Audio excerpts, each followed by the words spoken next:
So, the Bank for International Settlements has outlined the next steps to promote the adoption of ISO 20022.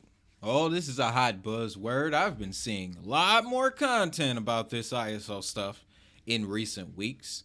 And I'll admit to you, I feel a certain way about it. Because I know there are a bunch of new people in this space that have already been told a bunch of things about this topic. So I'm going to do what I do best and give you the opposite side, give you the rest of the story. All right, if you're new, this episode is going to center around ISO 20022. And I want to define it to you like this. ISO 20022 is to cross-border payments in general, the financial system, what AI is to productivity and the improvement of, those mundane tasks in your business that you don't want to do. What I mean is ISO is literally the smallest piece to the grandest puzzle that will be the new financial system. Now, I'm going to dig into this, but before I do, welcome. My name is Wade. You're listening to another edition of the DHN Crypto Podcast.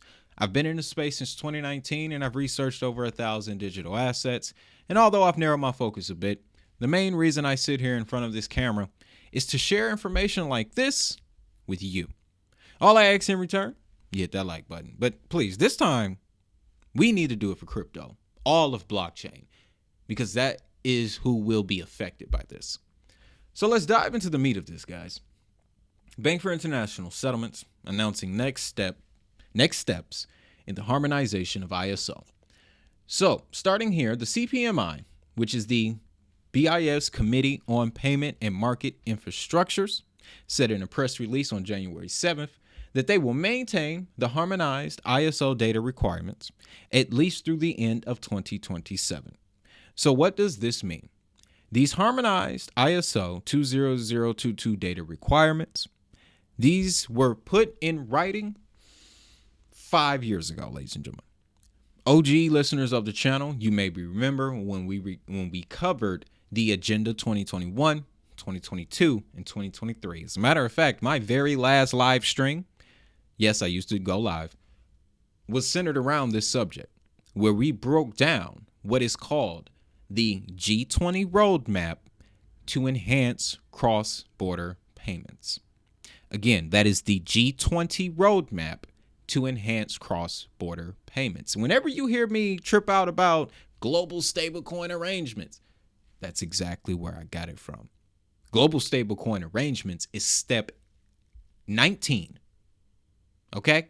It's step 19 of 19 steps. ISO harmonization, 15. Yeah.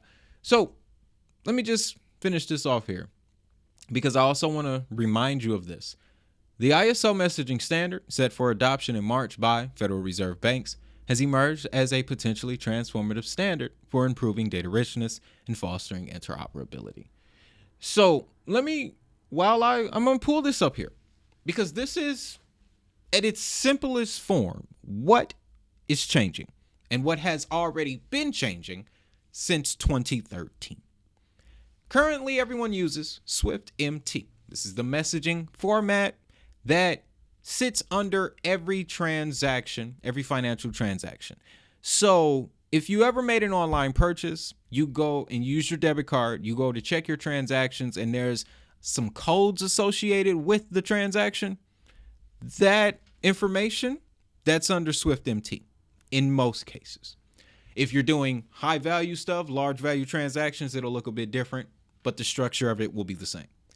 With ISO 20022, you can see here, the formatting is a bit more spread out. That allows for more information, and the more information you can compress in a smaller spot, it makes it more accurate, more efficient, scalable, so forth and so on.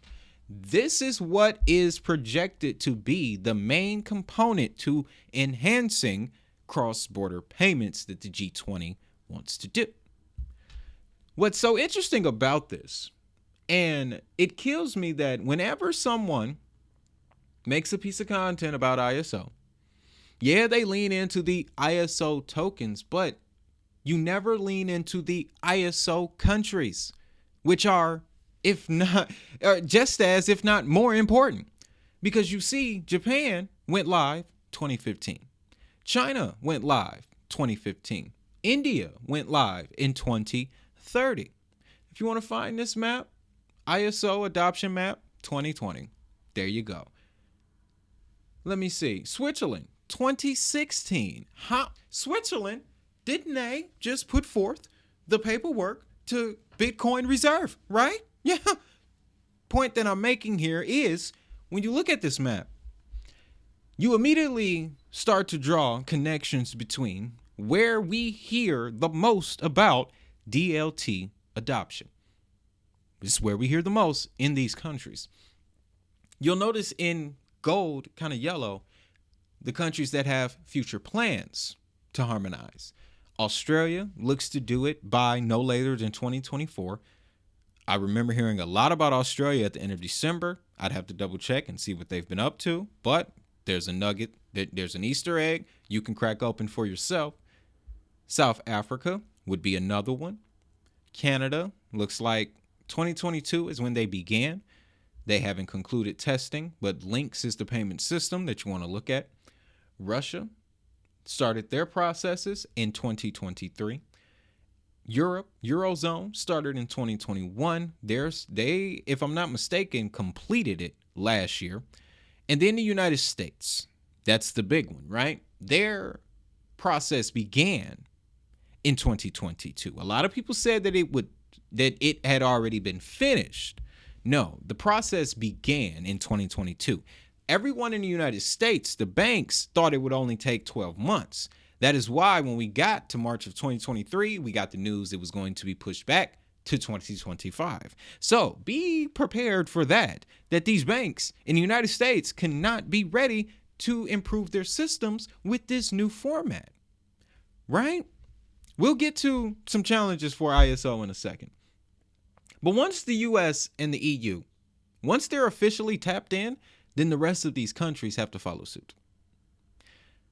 Now, I want to show you this as well, because I'm also going to be covering this subject for the members. And you know, with the members of the committee, we got to go a little bit deeper. So if you're interested in that, hit that join button under this video. Well, like I said, Bank for International Settlements is the reason why I drew your attention to them in the Blockchain Starter Kit. Because if you start to hear, which you will, the closer we get to March, ISO 20022, remember that harmonization is coming from what the Bank for International Settlements Committee on Payment Market Infrastructures is doing. And you can see here, first, the CPMI will maintain the harmonized data requirements at least during the G20 cross-border payments program until the end of 2027. The data requirements were published in a report to the G20 in October of 2023. That is going to be the report that we kind of work our way from in the membership video. So be on the lookout for that later tonight, guys. But I point that out so that way you have an anchor to do your own research from and to show you that this thing is big, y'all. It's truly bigger than what a lot of people say. Now, I'm obviously not going to read out all of this to you, but this is a document from February of 2018 from our friends at the Committee on Payment and Market Infrastructures, February 2018. And the highlighted portion talks about, what does that say? Distributed ledger technology and cross-border retail payments. So, folks, since 2018, 2017 officially, they've had their eyes on DLT, and they've been aware of the fact that DLT can, as they say here, understand the uses of DLT, and in doing so, identify both the opportunities and challenges associated with the technology in a critical part of the financial system. As the report notes, cross-border retail payments could benefit from greater efficiency. For this reason, a number of DLT-based projects and ventures related to cross-border retail payments have been launched. This is 2018, ladies and gentlemen. Yeah, diagramming and all of that. You can go and look at the Bank for International Settlements publications, and it will take you down the rabbit hole. But I have to refer right now to Blockchain Basics for 2025, because when you download this, and those that have, this is one of those moments where you can refer back to it just to get a foundational understanding of the complex terminology that we will come across, because you can guarantee that the Bank for International Settlements, they've already done their studying on this. That's what makes this PDF so important. Link to that will be in the pinned comment as well as the description of this video. So now I want to share with you, let's talk about what cryptos are really these ISO tokens, are compatible or compliant, right? A lot of the discussion stems from this image right here, published in July of 2020, and it includes some very familiar names. It is called the Interledger Protocol family. Stellar, IOTA, Ripple. Let's see, we have XDC, Zenfin, Algorand, Circle. That's the number one reason why I keep my eyes on Circle. Accenture, Consensus, SAP. Big players, big names for sure. Linux Foundation. But see, some things have changed quite a bit since 2020.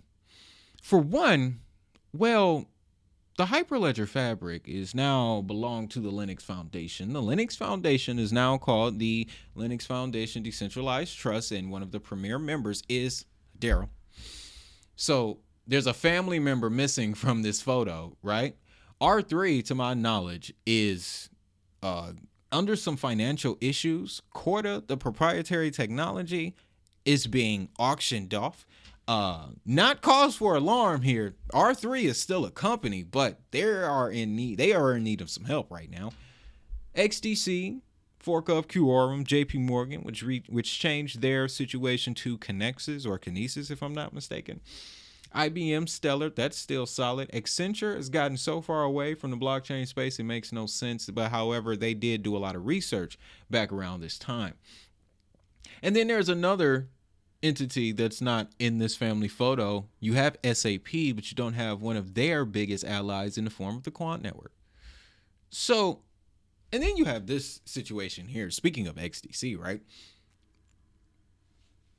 2022, XDC just added ISO to Bitcoin through the use of an API. Now, going back to look up this article, I discovered something else that was crazy. So apparently, what was this? October of last year, Impel dissolved and reassigned the technology to XDC official, and the R3 Corda to XDC bridge went to SBI. So that's very good news. It is. It means that the ISO 20022 API, which allowed Bitcoin to process those financial messages, is in the form of an API, which, where was it? Was it here? I believe they talked about the harmonization through the use of APIs. Nope, it's in the press release. Come on, payments, bring it back up. The growing use of application programming interfaces and the adoption of ISO financial messaging standards have opened up new possibilities to facilitate payment system interlinking. So as it sits right now, XDC has the primary ISO API for the interlinking of payment systems. So if you were to put a list together of ISO tokens, I guess you could say XDC is on this list. But also, longtime viewers of this channel know that APIs can be created by anyone. XRP has them, Stellar has them, Hedera has them, Algorand has them, Polkadot has them, IOTA has some, Solana has them, Ethereum has them. You can do them on Bitcoin. You starting to see what I'm getting at here? It's not just ISO tokens. It is the ISO tech, the APIs, the data, the messaging format. That alone is the new toy on the block. It's the new toy, it's the new treasure in the case that everybody is going to try to attach themselves to, because on the other side of that, you have all of the banks, the central banks, the CBDC testers, and the government institutions following along with the G20 roadmap to enhance cross-border payments. While on the other side, you have blockchain and DLT assets that also are on the same mission of enhancing cross-border payments. They now have this new tool that is being adopted and studied and is highly more respected by the governments, institutions, central banks that they are looking to work with. You see what I'm getting? Okay, hold on. Let me keep going, ladies and gentlemen. Now, this is just to confirm the XDC Impel. You guys can look this up. Okay. There's another gentleman involved here. Okay. ISO TC307, written and put forth by none other than Mr. Gilbert Verdian, CEO and founder of the Quant network. So, again, I'm saying here, another family member missing from said photo. But what's the importance of this, Wade? Well, one of the members, let's go back to the participating members. Okay, 44 across the planet, right? In all of these areas, which just for what they call it, she's and geese, let's just look back at this map and then take a look at this map. And if we go back over here, we look at it again. Oh boy. So you mean to tell me all of the countries who have been on ISO 20022 for years also abide by the standards of ISO TC 307 created by this man? Now, why does that matter? Well, because one of these participating countries is the big one, the United States of America, represented by the American National Standards Institute, following an ISO blockchain TC307 standard. Okay, so do you see the point that I'm making here about the ISO tokens? This whole list, it's being severely undervalued or underestimated, or what's the word I'm looking? It just ain't right. It's wrong. It's incomplete. It's truly incomplete. Because when you take into account information like this, that photo was from July of 2020. This press release was from June. Crypto.com, because the first crypto company in the world to achieve ISO IEC 2701 certification.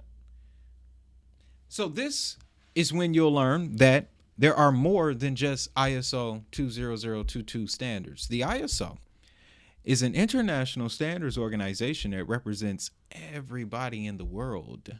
And they represent products from all walks of life. The camera that I'm speaking to you on right now had to abide by a list of ISO standards before it could even be sold to me.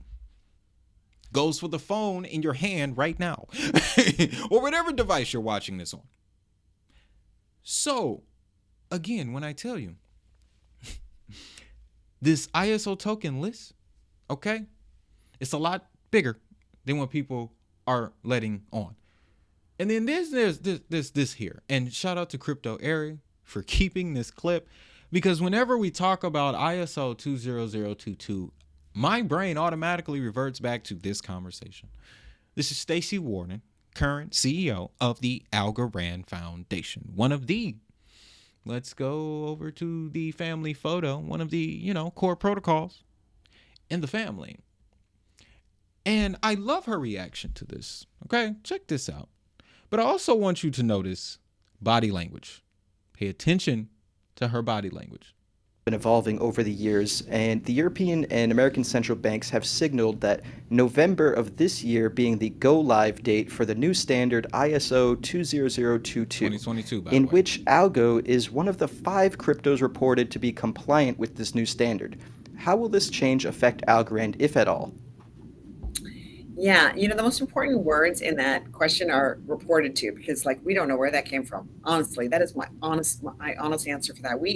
It doesn't make any sense, actually, that a layer 1 protocol of any kind, us or the other 4, would be, ISO. It's like it's a method. He didn't ask her about the other four. He asked her about Alcoran. So what do you know? And what part of this don't make sense? Messaging format standard. Yep. So how would that be baked into a layer one protocol? So she asks the question of how would that be baked into a layer one protocol? Well, see, when I was looking into this back then, I believe it was Charles Hoskinson who explained it. What it would be is an optional feature, and it goes back to the APIs, which anyone can build. And if someone chooses to develop APIs that allow for the reading of ISO messages, then that automatically makes them an ISO token. And when you understand that, RSR has that ability. What's the other one? Anchor has that ability. They specialize in creating APIs for everything. So when you know that it's simply a matter of the harmonization is the goal. That is to bring everybody in under the same language, which is what ISO 20022 is. It is a language for the new financial system.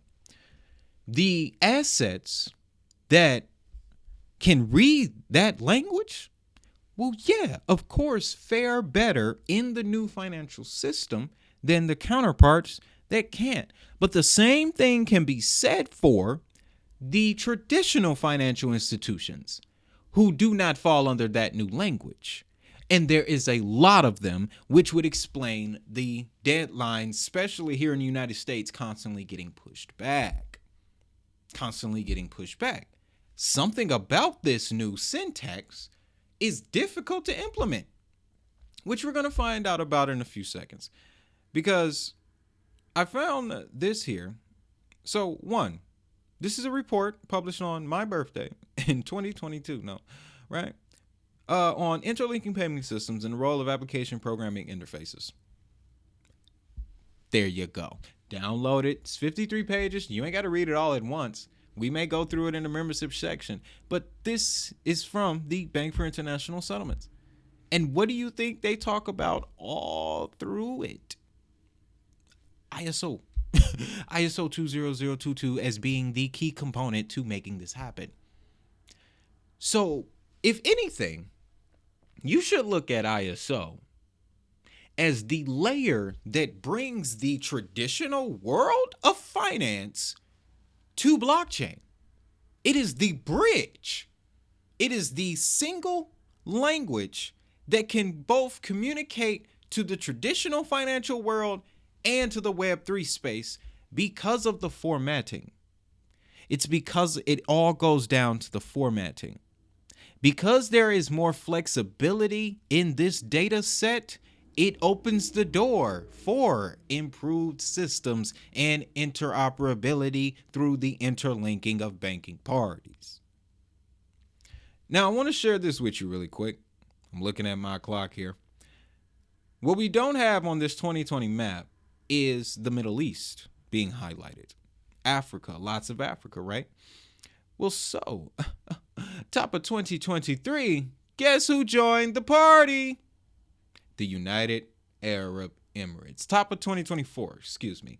What we have here, this is brother Jan Pilbar from Al Etihad Payments in the UAE. And he's going to describe really quickly what they're doing to implement ISO 20022 in the United Arab Emirates. We are Al Etihad Payments, and we are a brand new national payments entity for the UAE. And we are a subsidiary of the central bank here in the UAE. And therefore, we try to do whatever we can for the people and businesses in the Emirates. And we do a lot of things. We run some backbone infrastructure. We switch card payments. We are building a brand new domestic card scheme. We are doing open finance. So we are definitely, quite busy. But last year we went live with a new ISO 20022 instant payments platform, and it's called ANI, which I was told, I don't speak Arabic, but I was told that in Arabic it means instant. And our objective is to allow the UAE economy to continue, thriving in a digital era, and making the society a little bit less reliant on cash. And last but not least, of course, making sure that everybody gets financially included in this new digital time. And that's regardless if you have a traditional bank account, or if you have a wallet, or if you have a salary card. And you ask about challenges. So obviously, there are many challenges, but broadly, I think there are kind of three categories of challenges when it comes to implementing an instant payment solution. First is the design or build, basically making sure that you select the right partners, you discuss the use cases and what you are actually trying to solve, what kind of problems you are trying to solve, and making sure that you are building a fit for purpose solution, not something over engineered, which will never see the light of the day. Second is actually the onboarding, making sure that you have the critical mass, that you reach something we call a network effect. So when it comes to payment solutions, that's actually the only thing which makes a payment platform viable. And when we talk about instant payments, it's a completely different thing for many of the financial institutions to manage payments in real time. There are very strict SLAs. Payments are timing out if you are not responding quickly enough. There are real-time messages, APIs, and all of that. We have to make sure that fraud and risk management is in place, so people feel that the platform is secure. Which brings me to the third area of challenges, and that's the adoption. You have to convince people that this is something they should want to use. And that's obviously a multifaceted problem. You compete with cash, you have debit cards kind of living on the side, but you need to build this trust. You have to make it convenient for people. And you have to change people's habits, which I think is a challenge on its own. So he pointed out three problems: infrastructure, onboarding, and adoption. The new question that needs to be asked when you have the ISO 20022 discussion is, can any of those assets, we'll just use the ones in the family photo, can they address those three problems? Then and only then will I consider them an ISO token. And I think that is how the industry will look at it moving forward. I'll summarize it like this. As ISO grows, so will these networks, strictly by association, because I've also learned a little bit about market dynamics. If the market believes it's so, then it's so. And they have the advantage of being the first ones chosen.